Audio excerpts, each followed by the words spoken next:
নমস্কার, my story my blog চ্যানেলের আরেকটি নতুন দিনে আপনাদের সবাইকে স্বাগত। আশা করি সবাই খুব ভালো আছেন।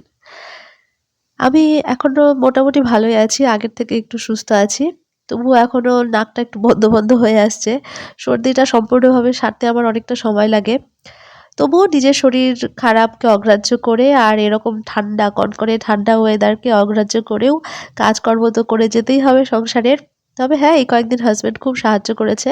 তো আজকে থেকে আমি আবার আমার ডেইলি রুটিনে ফিরলাম। সমস্ত কাজকর্ম আবার নিজের কাঁধে নিলাম। তো সকালবেলা চা বিস্কিট দিয়ে শুরু করলাম। টোস্ট বিস্কিট আজকে নিলাম চায়ের সঙ্গে। আর সকালবেলা একটু লাল চা গরম, গরম চুমুক না দিলে গলাটাও যেমন ফ্রেশ হয় না, ওইরকমভাবে মনে হয় যে কাজের এনার্জিও পাই না। আসলে কয়েকদিন পর যখন আবার রান্নাঘরে ঢুকলাম, মানে এটা মনে হয় আমি একা না, আমরা সবাই। তো নতুন করে কিছুদিন পর রান্নাঘরে ঢোকার পর মনে হয় যে ঘরে বোধহয় কিছুই নেই। এই যে বিস্কিটটা শেষ হয়ে গেছিল, তারপরে মশলাপাতিও দেখছি অনেক কিছু নেই। মানে আগে হয়তো একটু কমই ছিল, তার মধ্যে কয়েকদিন রান্নাঘরে আসা হয়নি। এর মধ্যে হাসব্যান্ড রান্না-বান্না করেছে, তো অনেক কিছুই ফুরিয়ে গেছে। তো নতুন করে আবার সব অনেক কেনাকাটাও আছে, রান্নাঘরের জিনিসপত্র। আর এদিকে আমি আ মেয়েকে মুখটা ধুয়ে দিচ্ছি। কারণ ও জ্যাকেট পরে আছে। এই অবস্থায় যদি মুখ ধোয় তাহলে জ্যাকেটটা ভিজে যাবে। ব্রাশটা ওই করেছে, তো কুলকুচিটা আমি করিয়ে দিচ্ছিলাম।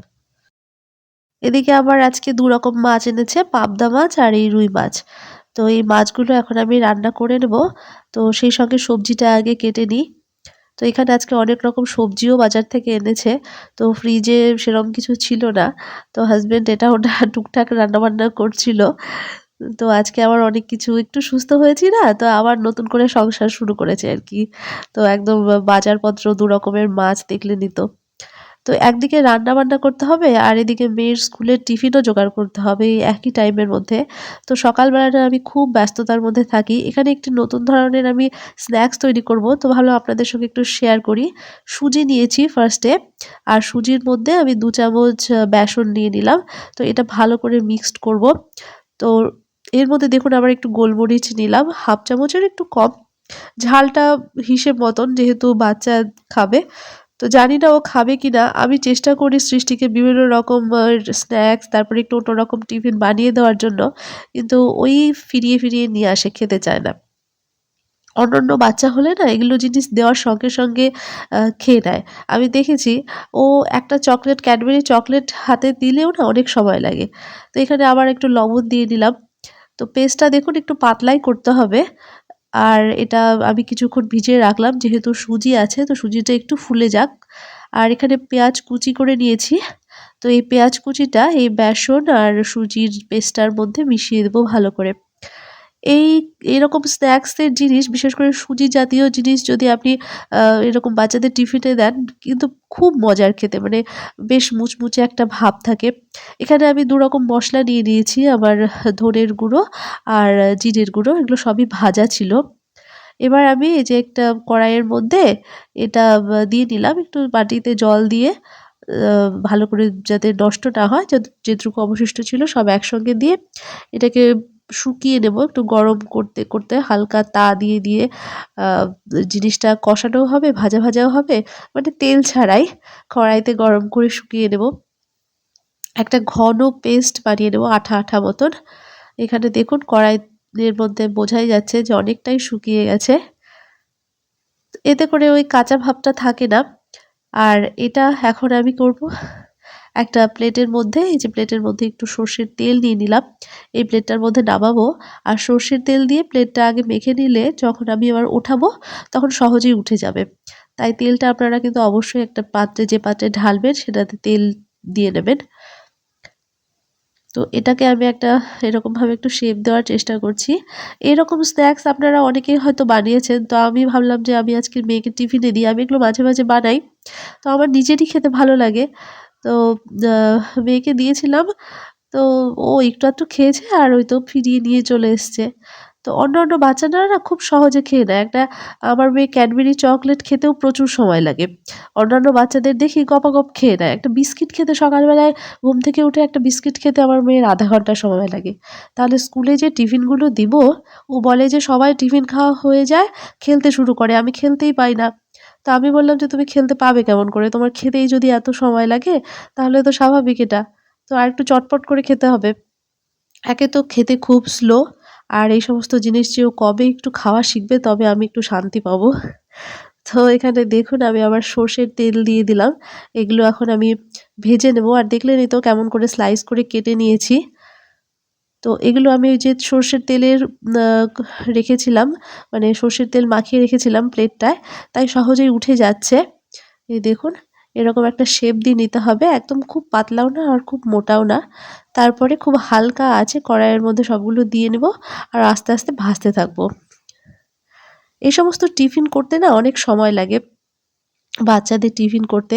তো হালকা পাতলা টিফিন যেদিন সময় পাই না, সেদিন দোকান থেকে কোনো কিছু কেক, বিস্কিট এগুলো কিনে দিয়ে দিই। আর যেদিন একটু সময় পাই, মানে রান্না-বান্না করেও দেখলেনই তো মাছের আইটেম করেছি। তো ওটা আর দেখালাম না কি করেছিলাম। কারণ খুব তাড়াহুড়োর মধ্যে করেছি। তো আজকে স্ন্যাক্সটাই দেখিয়ে দিলাম। একসঙ্গে তো আর এত রান্না দেখালে আপনারাও বোরিং হয়ে যাবেন। এই টিফিনটা সৃষ্টিকে দিয়েছিলাম টমেটো সস দিয়ে। তো ওর সস শেষ হয়ে যায় কিন্তু এগুলো আর মানে শেষ হয় না। তারপরে এই যে ওকে খাইয়ে-দাইয়ে রেডিও করে নিয়েছি। তাহলে বুঝুন আমার একার পক্ষে যে কতটা চাপ হয় সকালবেলায়। একে তো রান্না-বান্না, তারপরে এই যে টিফিন তৈরি করলাম, তারপরে ওকে রেডি করা। এখনো তো ও ছোট, নিজে থেকে রেডি হতে পারে না। ওকে খাওয়ানো তারপরে রেডি হওয়া। মানে এই শীতের সকালে খুবই মুশকিল হয়। আর এই কদিন তো শরীরটা একটু খারাপ ছিল, ওকে স্কুলেও পাঠাচ্ছিলাম না। মানে আমার শরীর খারাপ হলে হবে কি, সৃষ্টিকে স্কুলে পাঠাতে গেলে খুবই আ যতটা ব্যস্ততার দরকার হয় ওর বাবার পক্ষে তো সেটা সম্ভব হবে না। ওর বাবা একটু রান্না-বান্না করে দিয়েছে, তো ওটাই অনেক। তো আর আজকে সৃষ্টিকে স্নান করাইনি, ওকে একটু উস্কো-খুস্কো লাগছে। চুলগুলো অনেকটা বড় হয়েছে। ও বলছে চুল বড় করবে। তো এতটুকু বাচ্চার চুল বড় যে কিভাবে করব সেটা তো চিন্তা আমার। ওর তো কোনো চিন্তা নেই। তো ওইজন্য এত ঠান্ডার মধ্যে আজকে চুলটা ভিজিয়েও দিইনি। উম আর একটু আঁচড়ে দিচ্ছি, মানে অনেকটাই বড় হয়েছে চুল। জানি না কেমন করে কি কাটতে হয় বা পার্লারে নিয়ে গিয়ে কাটবো না বড়ই করবো, আমি ঠিক এখনো সিদ্ধান্ত নিতে পারছি না। প্রচুর চুল বড় হয়েছে, মানে কেমনই যেন লাগছে মেয়েটাকে আমার। আর আমার ঘরবাড়ি বলুন আর এই যে ডাইনিং টেবিলই বলুন, এটা ডাইনিং টেবিলের জায়গায় এখন মাল্টিপারপাস টেবিল হয়ে গেছে। ওষুধপত্রে ভর্তি, খেলনা, মেয়ের বই, খাতাপত্র। কদিন থেকে আমি তো কাজকর্ম সেরমভাবে করছি না। গোছানো-গাছানোর কাজ তো করছিও না। যা আছে পড়ে থাক। তো দেখি আজকে মেয়েকে স্কুলে পাঠিয়ে তারপরে ক্লিনিং এর কাজ কিছুটা করব। আর একে তো ওয়েদার ভালো না। আমি তো কবে থেকে বলছি যে আমাদের এখানে সূর্য উঠছে না। সূর্যটা যে সেই যে গেছে, মানে কবে যে সূর্যের মুখ দেখেছি, কোন দেশে যে গেছে, শ্বশুরবাড়ি গেছে না বাবার বাড়ি গেছে। তো যাই হোক, অনেক জায়গায় ঠান্ডা আছে কিন্তু তবু সূর্য উঠছে। আর আমাদের এখানে সবসময় মেঘাচ্ছন্ন কয়েকটা দিন থেকে। যেন অনেক দিন হয়ে গেল। প্রায় ১৫ দিন থেকে একই রকমের হাল। তাহলে বাড়িঘরেরই বা কি হাল হবে ভাবুন। আর এই ঠান্ডার মধ্যে বাচ্চাদেরকে স্কুলে পাঠানোও মানে একটা বিশাল ব্যাপার। তবে স্কুলে গেলে বাচ্চাদের কিন্তু আর ঠান্ডা লাগে না। ওখানে সব বাচ্চা একসঙ্গে বসে বেশ মজা, খেলাধুলো, তখন আর ঠান্ডা লাগে না। বাড়িতেই বরঞ্চ ঠান্ডা। বাড়িতে থাকলেই মনে হয় যে লেপের নিচে বসে থাকি। আর ওই যে মেয়ে আমার আগে, আগে চলল। আমার সিঁড়ির রেলিংয়ে অনেকগুলো জামাকাপড় এখনো আছে। তো এগুলো আবার ছাদেও দিতে হবে। ছাদে দিই কিন্তু আদৌ শুকায় না আরো ঠান্ডা হয়ে নিয়ে আসি আমি নিজেও বুঝি না। বিকেলে যখন নিয়ে আসি দেখি সেম একই আছে। আর এই যে নিচে এসছি আর নিচে আমাদের গ্যারেজের যে গেটটা দেখছেন, তো এটা তখন রং করা ছিল না। তো মরচে ধরছিল, ওভাবে তো নষ্ট হয়ে যাবে।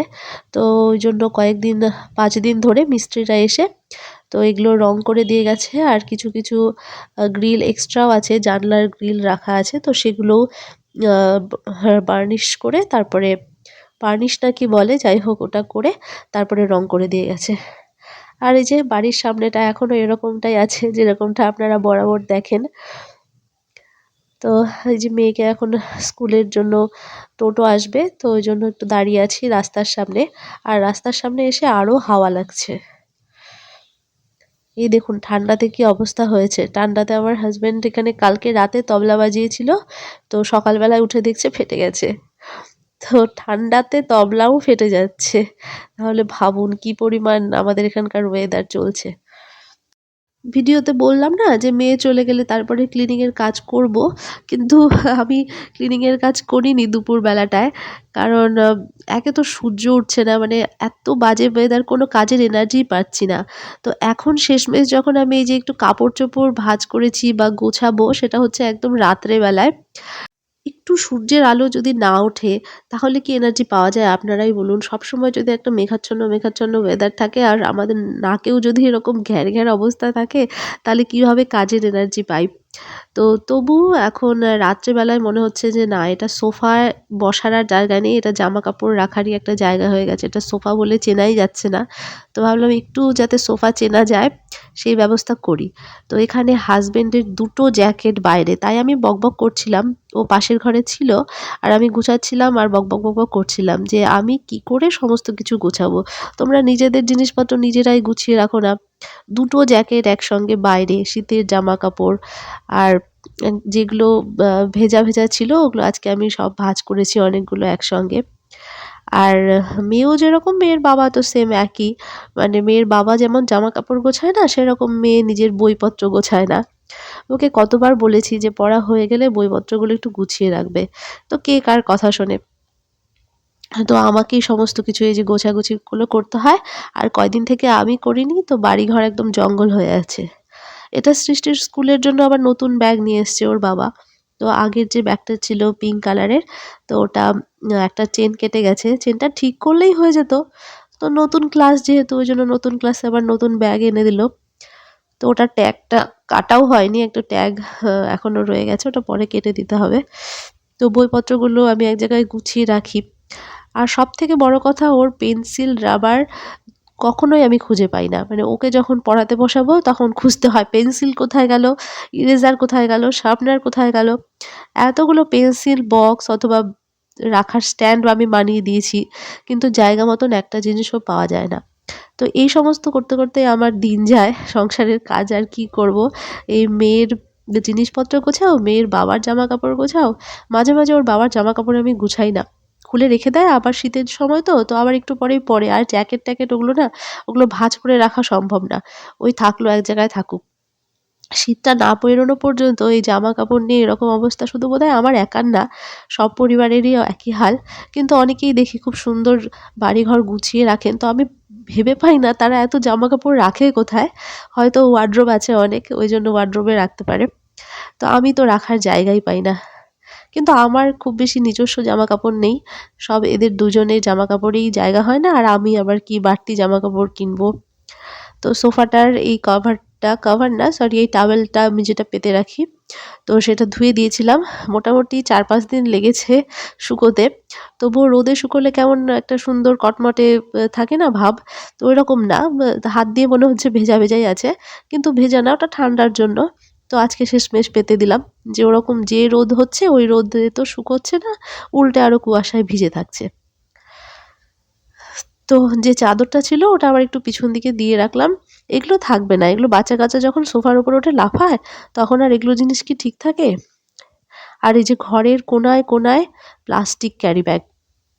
এত প্লাস্টিক ব্যাগ আমার বাড়িতে আসে, তো আমি ভাবি যে আমার মতন প্রত্যেকের বাড়িতেই যদি এত প্লাস্টিক ব্যাগগুলো যায়, তাহলে মার্কেটে কত প্লাস্টিক অ্যাভেলেবেল।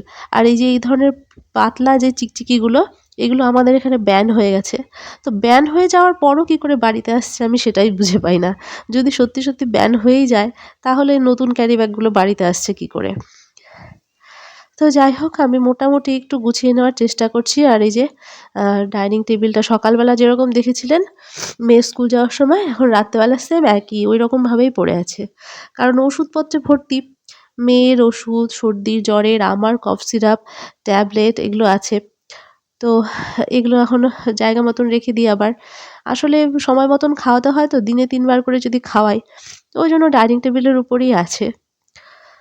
তো অনেক কিছু ফেলেও দিতে হবে যেগুলো আগে রাখা থাকে, ওগুলো রাখাই থাকে, এক্সপায়ার হয়ে যায়। তো ওইজন্য আমি ওগুলো দেখে, দেখে ফেলে দিচ্ছি। আর যেগুলো আ নতুন আছে তো ওগুলোকে এখন জায়গা মতন রাখি একটু, আর টেবিলটাকে একটু ফাঁকা করার চেষ্টা করি।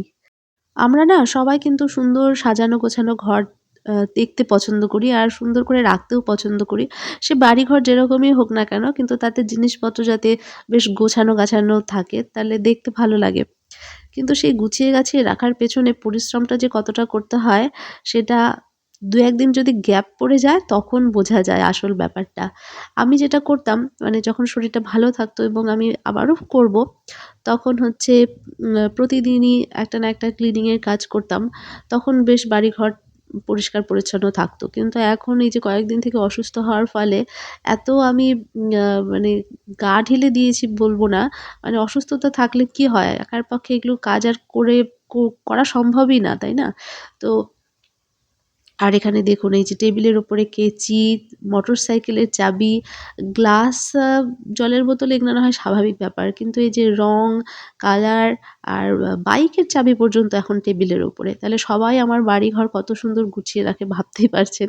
তো মাঝে, মাঝে এদেরকে বলে, বলে আমি হয়রান হয়ে গেছি। তো ওইজন্য এখন আর রাগ করি না। জানি আমাকে গোছাতে হবে। ওইজন্য যখন ইচ্ছে হয় তখন গুছিয়ে নিই, শরীরটা যখন একটু ভালো হয়। আর টেবিলের কভারটা সেই যে আমি তুলে ফেলেছি, এখন নতুন করে যে কবে পাতবো সেটাও জানি না। এখন আমি অসুস্থ শরীর নিয়ে যতটুকু সম্ভব আমার ডাইনিং প্লাস লিভিং রুমটা ক্লিন করে রাখলাম। আর ভিডিওটা এখানেই শেষ করছি। দেখার জন্য অনেক, অনেক ধন্যবাদ।